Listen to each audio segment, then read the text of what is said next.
আজি জুনমণি ৰাভাৰ কেছ না কোনো মিডিয়াত ফ্লেছ হৈ আছে, না ফেচবুক, না ক'ৰবাত। কিয়, কি কাৰণত? মই এতিয়া বহু কথা জানো, কিন্তু মই মাত নামাতো। মই এটা ভিতৰত আছে নিজৰ স্বাৰ্থত একো কৰি থকা নাই। ভিতৰত আছে ছাত্ৰ সমাজৰ স্বাৰ্থত জেলত গৈছে। ভিতৰত আছে ছাত্ৰ সমাজক সহায় কৰাৰ নামত নিজৰ সন্তান, নিজৰ সকলোবোৰ হেৰুৱাইছে। আজি মই এইটো ৰূপ কিয় ধৰিব লগা হৈছে? আজি মোক আজি বহুতে চন্দাল বুলি মাতে, কিন্তু ভিক্টৰদাস কিয় চন্দাল হ'বলগীয়া হ'ল? সেইটো এটা প্ৰশ্ন। ভিক্টৰদাস চন্দাল হ'বলগীয়া হৈছে কাৰণ ভিক্টৰদাসৰ নিজৰ ঘৰত নিজৰ দেউতাকৰ মাৰ্ডাৰ হৈছে। তাৰপিছত মোৰ ৰিয়েলাইজেশ্যন হৈছে। তাৰে আগত ময়ো কিন্তু এনেকুৱা আছিলোঁ যে কি নাই ঠিকে আছে, কোনোবা হৈছে, কিবা হৈছে। কিন্তু মই যেতিয়া ৰিয়েলাইজ কৰিছোঁ যে পাপা নোহোৱাৰ পিছত চাহ এখন নোহোৱা হৈ গৈছে, সেনেকৈ প্ৰত্যেকটো ফেমিলিত যেতিয়া কোনোবা এজন মানুহ নোহোৱা হৈ যাব, কি তেতিয়া অসমবাসী ৰাইজৰ কি চকু ফুল খাব নেকি যে মোৰ ঘৰত হোৱা নাই? সেইকাৰণে আজি জুনমণি ৰাভাৰ কেছ না কোনো মিডিয়াত ফ্লেছ হৈ আছে, না ফেচবুক, না ক'ৰবাত। কিয়, কি কাৰণত?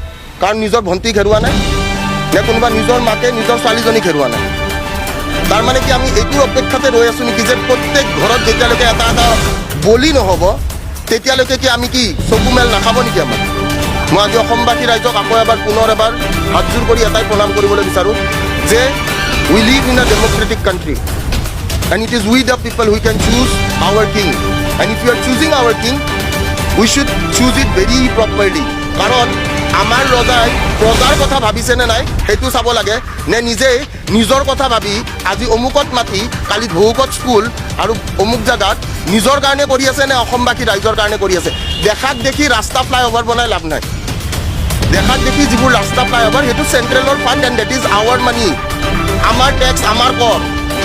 আজি তেওঁলোকে আপোনালোকৰ কাৰণে কি কৰি আছে সেইটোহে ডাঙৰ প্ৰশ্ন।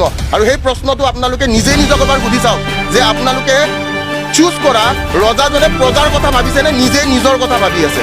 আজি কেইটা মন্ত্ৰী MLA ৰ পুতেক গভৰ্ণমেণ্ট স্কুলত পঢ়ি আছে? আজি কেইটা মন্ত্ৰী MLA ৰ পুতেক গভৰ্ণমেণ্ট ইঞ্জিনিয়াৰিং কলেজ বা গভৰ্ণমেণ্ট মেডিকেল কলেজত পঢ়ি আছে?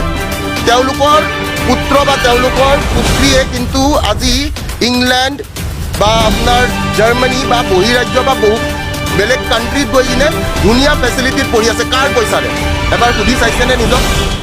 তো সেই প্ৰশ্নবোৰৰ উত্তৰ নিজে নিজক এবাৰ দিয়ক আপোনালোকে। আৰু মেইন কথাটো হৈছে আজি অকল মানে এজন মানুহ বুলিয়ে নহয়, আজি বহুত আগৰ পৰাই মই দেখি আছোঁ। আৰু মোৰ চতুৰ্থ স্তম্ভকত মোৰ এটা প্ৰশ্ন আছে ইয়াতে যে কি যেতিয়ালৈকে পৰাগ দাস, আমি সকলোৱে পৰাগ দাসক চবেই চিনি পাওঁ। মই সৰুৰ পৰা যেতিয়া আমি সৰু আছিলোঁ তেতিয়া পৰাগ দাসৰ নিজৰ ভাগিনীয়েক মোৰ লগত একেলগে পঢ়ে। তো কি এনেকুৱা ধৰণৰ পৰিস্থিতি আকৌ আহিব নেকি? Are we really in a democratic country? This is a very big question to be asked to the people of Assam, to the people of the country. And আমি এতিয়াও যদি ভালকৈ ৰিয়েলাইজ কৰোঁ, এতিয়াও কিন্তু সেই ইষ্ট ইণ্ডিয়া কোম্পানীৰ policy বা পলিটিক্সে চলি আহিছে। আজিৰ ডেটতো হিন্দু মুছলমানক লৈয়ে কাজিয়া হৈ আছে। আজিৰ ডেটতো এটাই কথা কি কাষ্ট, ক্ৰিড এণ্ড ছেক্সত মানুহক কি কৰা হৈ আছে? মানুহক বিভাজিত কৰা হৈছে। কিয় এই বিভাজন? মনত ৰাখিব, যোৱাকালি আমি সকলোৱে কি we celebrated Independence Day, and remember my dear brothers and sisters, আমি আজাদী তেতিয়া পাইছিলোঁ when we were united, and যেতিয়া নিৰ্ভয়ে প্ৰাণৰ কোনো ভয় নোহোৱাকৈ আমি আগুৱাই গৈছিলোঁ আৰু মাত মাতিবলৈ ভয় কৰা নাছিলোঁ। Freedom of speech, ৱেৰ is freedom of speech? আজি কোনোবাই কিবা এটা কথা ক'লে পাঁচদিনাই কি কৰে? তেওঁক জেলত ভৰাই দিয়ে। আৰু বাকী মানুহবিলাকে ঘৰত বহি ৰং চাই ফেচবুকত কমেণ্ট কৰে। কিয়? আপোনালোকৰ ঘৰত হোৱা নাই কাৰণে নে কি? আজি মোটামুটি ছেপ্টেম্বৰ মাহত মই কৈছিলোঁ যে ছেপ্টেম্বৰ মাহত ADREৰ ক্ষেত্ৰত আপোনালোকে স্কেমটো একচুৱেলি বুজিয়ে নাপালে কিমান ডাঙৰ স্কেম, সেইকাৰণে আপোনালোকে ৰিয়েলাইজ নকৰিলে। এবাৰ ভাবি চাওক, there were almost around 26 lakh students, 26 lakh student, 26,000 post. Per পোষ্টত যদি আপোনালোকে প্ৰপাৰলি কেলকুলেট কৰে, তাৰে মই ধৰিলোঁ যে নিয়াৰ এবাউট 5,000 ষ্টুডেণ্টে যিখিনি সেই দুখীয়া মিডিয়াবিলাকে ঘূৰি যিখিনি আনিছিলে, যাক ঘূৰিবলৈ বাধ্য কৰা হৈছিলে যে এইটো দুখীয়া পাইছে, কিন্তু সেই যিকেইটাই পোৱা নাছিলে সেইকেইটা কিন্তু এতিয়াও কি হৈ আছে? সেইকেইটা কিন্তু এতিয়াও মনে মনে আছে। মই এতিয়াও বহু কথা জানো, কিন্তু মই মাত নামাতো। মই এটা কথা আৰু ক'বলৈ বিচাৰিম, বহুখিনি ADRE পোৱা ষ্টুডেণ্টে তেওঁলোকৰ দুমাহৰ যিটো এইবাৰ দৰমহা হৈছে, দুমাহৰ দৰমহা একেলগে হৈছে, সেই দৰমহা ৰিলিজ কৰিব পৰ্যন্ত বহু জাগাত পইচা দিব লগা হৈছে। খুলিব লাগিলে বহুত কথা খোলা যাব। তো সেইকাৰণে মই কৈ আছোঁ, আৰু যিমানখিনি ভুক্তভোগী আছে, ভুক্তভোগীক মই এটা কথা ক'ম, raise your voice. This is the good time to raise your voice, because it is you the people who are choosing the king. মই বাৰে বাৰে এটা কথা কৈ আছোঁ। আৰু ভয় কিহৰ? প্ৰাণৰ ভয়। যাব, কেইটা প্ৰাণ যাব? কিমান প্ৰাণ যাব? এনেকৈ এটা দুটা সিঁচৰিতভাৱে প্ৰাণ যোৱাতকৈ একেলগে ওলাই আহক চবে, একেলগে মাৰকচোন গুলি, কোনে কিমান গুলি মাৰিব পাৰে।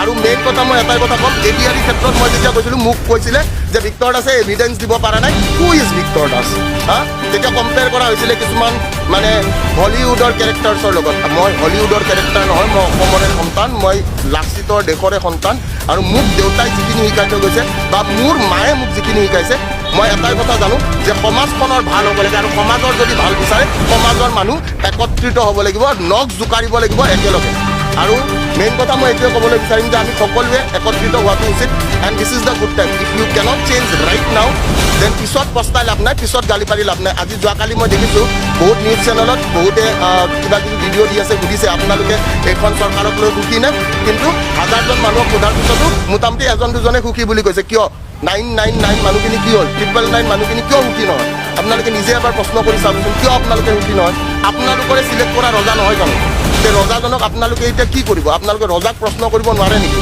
নে ৰজাক প্ৰশ্ন কৰিব ভয় কৰে যিজন ৰজাক আপোনালোকে চুজ কৰিছে আমি সকলোৱে দেখিছোঁ দল বাগৰি আছে বোলে আজি বোলে কি আজি বোলে বগা চোলা কালি বোলে কলা চোলা পৰহি বোলে গেৰুৱা চোলা কিন্তু চোলাটোহে সলনি হৈছে মানুহটো সলনি হোৱা নাই আত্মা সলনি হোৱা নাই ভিতৰত থকা পচা মনটো এতিয়াও কিন্তু সলনি হোৱা নাই ভিক্টৰ দাসে নিজৰ স্বাৰ্থত একো কৰি থকা নাই ভিক্টৰ দাসে ছাত্ৰ সমাজৰ স্বাৰ্থত জেলত গৈছে ভিক্টৰ দাসে ছাত্ৰ সমাজক সহায় কৰাৰ নামত নিজৰ সন্তান নিজৰ সকলোবোৰ হেৰুৱাইছে কিন্তু ভিক্টৰ দাসে এতিয়াও হাৰ মানা নাই কাৰণ ভিক্টৰ দাসে এটা কথা জানে যে মই যি কৰি আছোঁ এটলিষ্ট নেদেখাজনে দেখি আছে মই কোনো পাপ কৰা নাই মই সমাজৰ হিতত কাম কৰি আছোঁ ছাত্ৰ সমাজখনক মই এইটোৱে বিচাৰোঁ মই আজিৰ ডেটতো 50 পইচাত ষ্টুডেণ্টক পঢ়াই আছোঁ মই টকা পইচাৰ লোভ থকা মানুহ মই নহয় তো মেইন কথাটো হৈছে যে আপোনালোকে যিখিনি কথা কৈ আছে বা যিখিনি কাম কৰি আছে ৰিয়েলিটিত থাকক জেনুইননেছ বজাই ৰাখক আৰু যদি জেনুইন হ'ব নোৱাৰে তেনেহ'লে এই যিটো আমাৰ পৰিস্থিতি যিটোৰ সলনি আপোনালোকে বিচাৰি আছে যে